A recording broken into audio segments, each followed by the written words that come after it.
说起清明节，哪一首诗最触目惊心？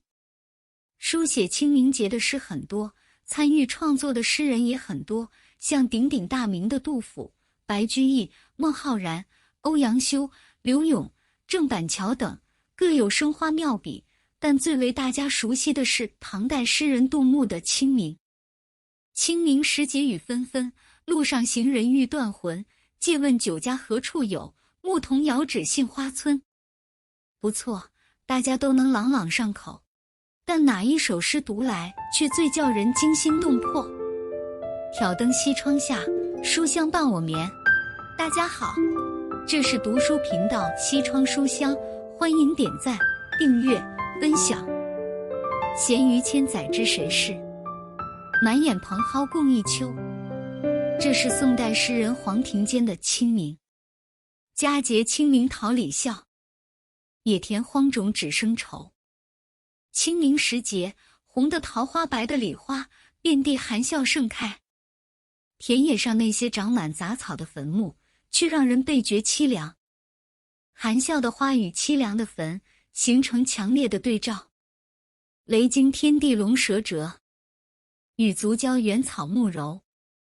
隆隆的春雷惊醒了冬眠中的龙蛇百虫。充沛的春雨滋润郊野旷原，草木都变得嫩绿柔美。好一个春天的景象，大地一片生机。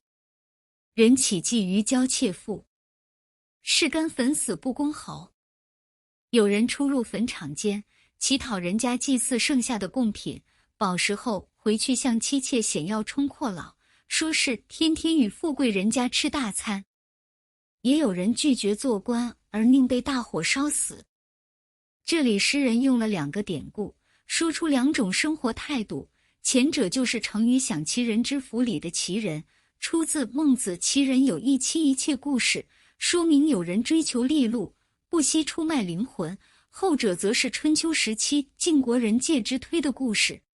话说晋国公子重耳逃亡时，饥寒交迫，随从介之推割骨奉君，割腿肉煮汤给公子充饥。后来重耳当上国君，封赏功臣，介之推选择与母隐居山中。晋文公放火烧山要逼他出来，他却宁可与妈妈抱树烧死，也不愿当官。传说晋文公为哀悼介之推，下令这一天为火禁日，全国严禁烟火。这就是著名的寒食节的来源。寒食节是在清明节的前一天。闲余千载知谁是？满眼蓬蒿共一秋。不管是贤者还是平庸之辈，千年之后又有谁知道呢？最后留在世间的只不过是满目荒凉的坟墓和野蛮生长的蓬草。在生机勃勃的时节，诗人为何会发出如此的感慨呢？本诗作者黄庭坚，江西九江人，生于1045年，进士出身，北宋著名文学家、书法家。黄庭坚字鲁直，号山谷道人，游学于苏轼门下，名列苏门四学士。诗作与老师齐名，与苏东坡并称苏黄，是江西诗派之祖。书法上与苏东坡、米芾、蔡襄并称宋代四大家。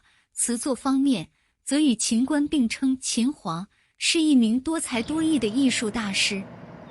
这首诗作于北宋末年的元佑党争时期，1086年至1094年，因王安石变法推行新政，朝廷形成了支持变法的新派和反对新政的旧派。旧派被称为元佑党人，其中包括大文豪苏东坡、司马光等人。黄庭坚因与苏轼交好，也受牵连贬谪，在春雨绵绵、百花盛开的时节，目睹荒冢野草，感觉人生无常。